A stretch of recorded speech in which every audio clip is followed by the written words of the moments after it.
Hello, and welcome back to From a Head Teacher's Perspective with me, Paul Urry. In today's podcast, I'd like to look at work-life blur.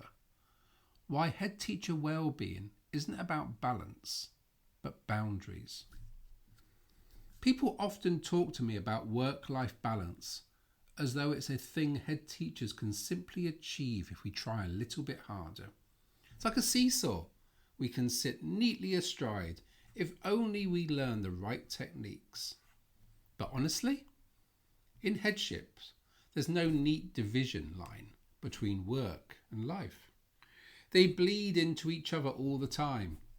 Emails late at night, phone calls during dinner, waking up early worrying about a safeguarding issue, or remembering that you forgot to sign a check. Does it sound familiar? It's not a complaint. It's the reality of being deeply invested in a school community. If you do care, and most heads do, it's almost impossible to stop thinking about your school even when you're off-site.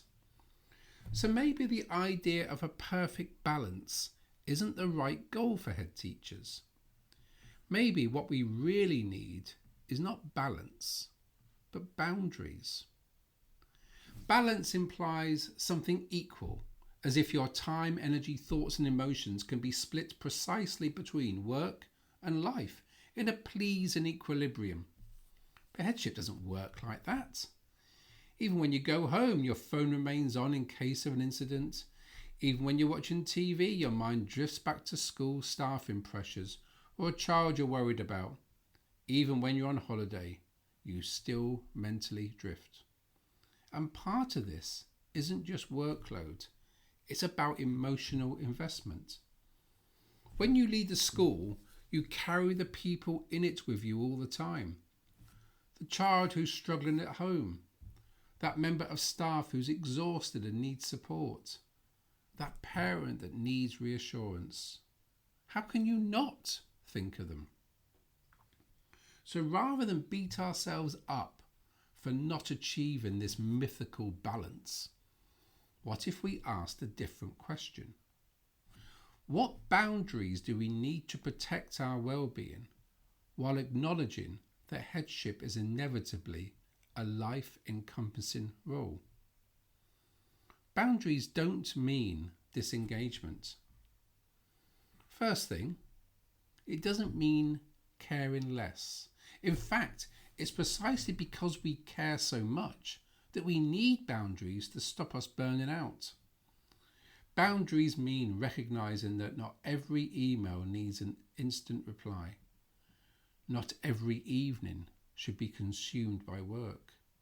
Not every weekend should disappear into policies and paperwork. Where do you draw your lines? Do you have a time after which you stop replying to emails?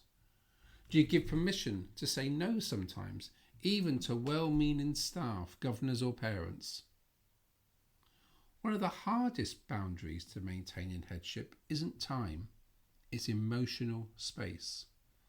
You can leave the building at 6 p.m, but still carry the emotional load home with you, replaying difficult conversations, worrying about a complaint, thinking about what Ofsted might ask, or reliving that tricky safeguarding meeting. This is where boundary setting needs to be deliberate and conscious. Do you have a routine that helps you put school down, even for a while? A walk, a chat with someone who doesn't work in education, a simple ritual like changing clothes or sitting with a cup of tea and closing the laptop lid firmly.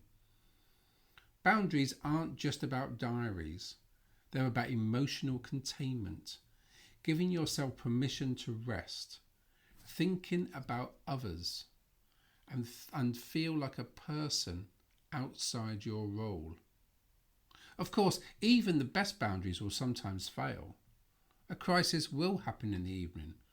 A staff member will text about something urgent. The point isn't perfection, it's permission. Permission to not answer immediately if you don't have to. Permission to ask, can this wait until Monday? Permission to remember that it's okay to have a life outside your role, even when you feel that your role is consuming. Do we give ourselves enough permission? As heads, we don't just model learning or behavioural expectations, we model working patterns. If we email late at night, others feel they should too. If we never take time away, others believe they can't either. If we apologise for taking a day off or leaving at a reasonable hour, we imply that constant availability is the expectation. How can we expect staff to prioritise their well-being if we don't protect our own? Boundaries aren't just self-care, they're culture setting. So what examples do you set for your staff? Are you modelling humane working patterns, not just preaching them? Part of the pressure behind poor boundaries is the head teacher perfectionism trap. That feeling that we must be available to everyone all of the time, that we must meet every expectation immediately, that we must be endlessly positive, supportive and omnipresent. But in truth, we are more helpful to our schools when we're good enough and well than when we're striving for perfection and when we're exhausted. What would it look like if we allowed ourselves to be good enough? Would we lead differently? Would we be kinder to ourselves and by extension kinder to those that we lead? Here are some practical boundaries I've tried or seen other heads use. Email curfews. Set an evening time after which emails are not read or replied to, and communicating this clearly to staff and governors. Protected family time.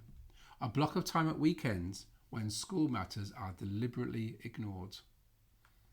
Device separation. Using a separate work phone if possible and turning it off outside working hours unless you're on call. Not available windows, even in school, blocking out non-contact time when you are not disturbed unless absolutely necessary. And rituals for switching off, walking home, listening to music, even physically writing down your worries at the end of the day and putting them in a drawer. So what practical boundaries work for you? Could you just try one, ready for the new term? Ultimately, maintaining boundaries isn't selfish, it's leadership. A burnt out, exhausted, distracted head teacher isn't helpful to anyone, however many hours they work. But a head teacher who protects their energy, their time and their well-being is far more present, calm and effective for pupils, staff, parents and governors alike. Boundaries allow us to sustain the emotional labour of headship over time, and that's how we serve our schools best. So next time you feel guilty for switching off your phone, taking an evening to yourself, not checking your emails at 9 p.m, remind yourself of this. Balance might be impossible, but boundaries aren't.